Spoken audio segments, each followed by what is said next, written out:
हम तुम्हारी अर्थव्यवस्था को तबाह कर देंगे। आखिर भारत को दूर बैठाकर किसने दे दी धमकी, जानेंगे क्या है मामला। तो वहीं दूसरी तरफ ट्रम्प के लिए बाइडेन वाला अफगानिस्तान साबित हो रहा यूक्रेन कैसे बन गया नाक का सवाल। जहां एक तरफ ये सब कुछ चल रहा है तो वहीं दूसरी तरफ चीनी लड़ाकू विमानों की निकली हवा। बांग्लादेश में 3 दशकों से हर साल क्रैश हो रहे फाइटर जेट। जियोपॉलिटिक्स में बहुत कुछ चल रहा है, जानने को मिलेगा बहुत कुछ। आइए जानते हैं इन खबरों को विस्तार से।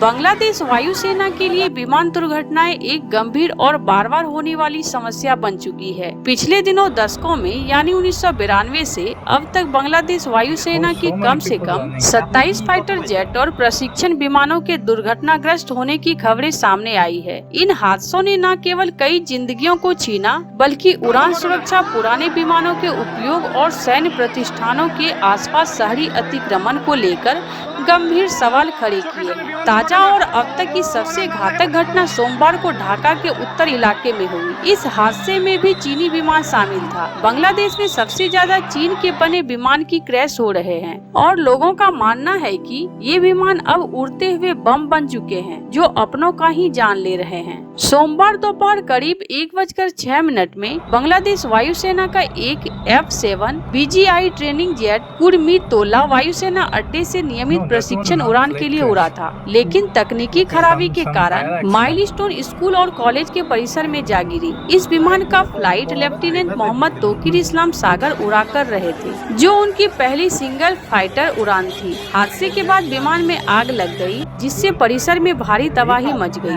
मरने वाले में 25 बच्चे, एक शिक्षक और पायलट शामिल है। 78 से अधिक घायलों का विभिन्न अस्पतालों में इलाज चल रहा है। पायलट ने विमान को घनी आबादी वाले क्षेत्रों से दूर ले जाने की पूरी कोशिश की, लेकिन वो माइलस्टोन स्कूल की 2 मंजिला इमारत से टकरा गया। इस हादसे की जांच के लिए एक समिति गठित की गई। बांग्लादेश की अंतरिम सरकार ने इस त्रासदी के बाद मंगलवार को राष्ट्रीय शोक दिवस घोषित किया। आपको बता दें कि वायुसेना के एक पूर्व अधिकारी ने नाम न छपने की शर्त पर बताया कि चीनी विमानों की तकनीकी खामियां इन हादसों का प्रमुख कारण रही है। इसके अलावा मानवीय भूल जैसे पायलट की गलती और बाहरी कारण जैसे पक्षियों से टकराव भी कुछ हादसे के लिए भी जिम्मेदार रहे हैं। उदाहरण के लिए 2018 में तंगाइल के मधुपुर में एक चीनी F-7 VG विमान दुर्घटनाग्रस्त हुआ, जिसमें विंग कमांडर आरिफ अहमद दीपू की मृत्यु हो गई। इसी तरह 2024 में चट्टोग्राम के पंतेगा में एक रूसी याक 130 विमान दुर्घटनाग्रस्त हुआ। बांग्लादेश वायुसेना द्वारा इस्तेमाल किए जा रहे चीनी निर्मित F-7 VGI विमान चेंगदू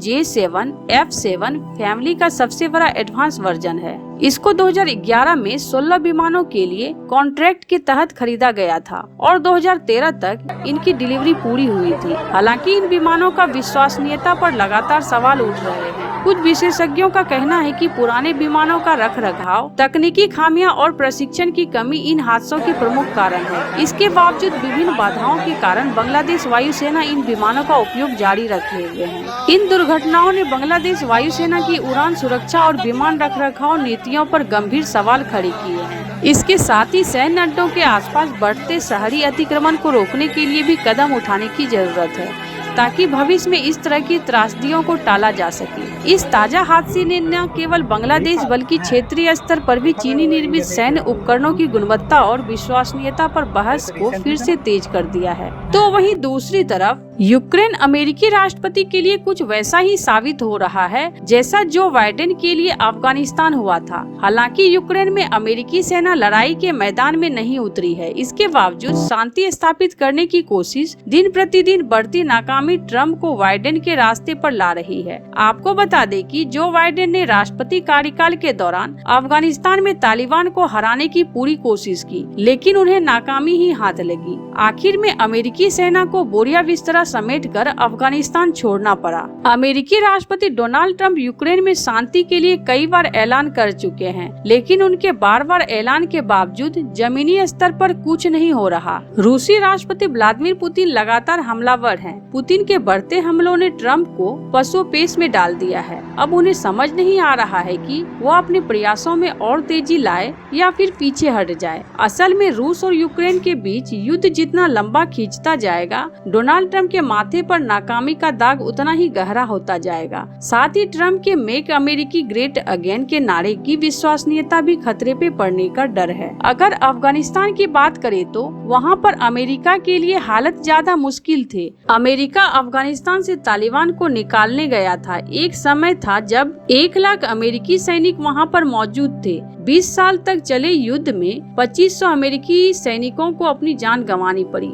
आखिर में अमेरिकी सैनिकों को नाकाम होकर वापस लौटना पड़ा। इसके बाद तालिबान का शासन वहां पर स्थापित हुआ था। डोनाल्ड ट्रंप भी इसको लेकर जो बाइडेन पर तंज कसते रहे। उन्होंने कई बार कहा कि यह बाइडेन का युद्ध था, मेरा नहीं। हाल ही में डोनाल्ड ट्रंप ने रूस पर टैरिफ लगाने की धमकी दे चुके हैं। ट्रंप ने सोमवार को कहा कि यदि यूक्रेन में युद्ध समाप्त करने के लिए 50 दिन के भीतर कोई समझौता नहीं होता है तो वह रूस पर कड़े शुल्क लगाएंगे। राष्ट्रपति ने नाटो महासचिव मार्क रूट के साथ ओवल ऑफिस में बैठक के दौरान यह घोषणा की। उन्होंने यह नहीं बताया कि शुल्क कैसे लागू किए जाएंगे। ट्रंप ने कहा कि मैं व्यापार का इस्तेमाल कई चीजों के लिए करता हूं, लेकिन युद्धों के समाधान के लिए यह बहुत अच्छा कदम है। जहां एक तरफ ये सब कुछ चल रहा है तो वहीं दूसरी तरफ अमेरिकी सीनेटर लिंडसे ग्राहम ने भारत समेत कई अन्य देशों को सीधी धमकी दे दी है। उनका कहना है कि अगर रूस से सस्ता तेल खरीदना जारी रखा तो अमेरिका उनकी अर्थव्यवस्था को नष्ट कर देगा। साथ ही उन्होंने संकेत दिए हैं कि रूस से तेल खरीदने वाले देश पर राष्ट्रपति डोनाल्ड ट्रंप टैरिफ लगाने जा रहे हैं। इसके अलावा उन्होंने दावा किया कि अमेरिका की तरफ से यूक्रेन के लगातार हथियार दिए जा रहे हैं ताकि वह रूस का मुकाबला कर सके। कुछ रिपोर्ट के अनुसार ग्राहम ने कहा ट्रंप उन लोगों पर टैरिफ लगाने जा रहे हैं जो रूसी तेल खरीदते हैं। इस दौरान उन्होंने खास तौर से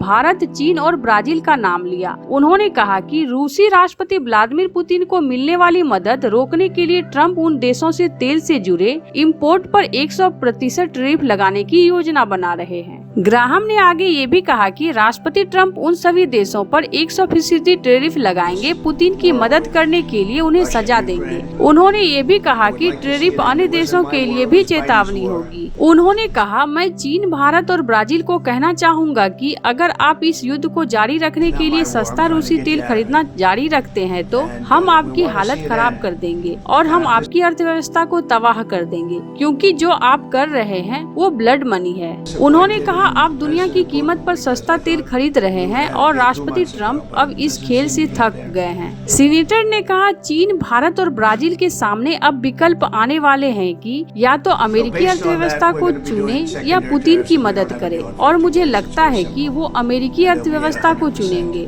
उन्होंने पुतिन को लेकर कहा, आपने अपने जोखिम पर राष्ट्रपति ट्रंप के साथ खेला है, आपने बहुत बड़ी गलती कर दी है और आपकी अर्थव्यवस्था ऐसी ही बिगड़ती रहेगी। हम यूक्रेन हथियार भेज रहे हैं ताकि यूक्रेन के पास पुतिन से जंग लड़ने के लिए हथियार हो। उन्होंने आरोप लगाए हैं कि पुतिन पूर्व सोवियत संघ को दोबारा बनाने की कोशिश कर रहे हैं। ऐसे आपको क्या लगता है इन सब मामलों में? आपकी क्या राय है? कमेंट कर जरूर बताएं। जल्द मिलते हैं अगले वीडियो में नई खबर के साथ।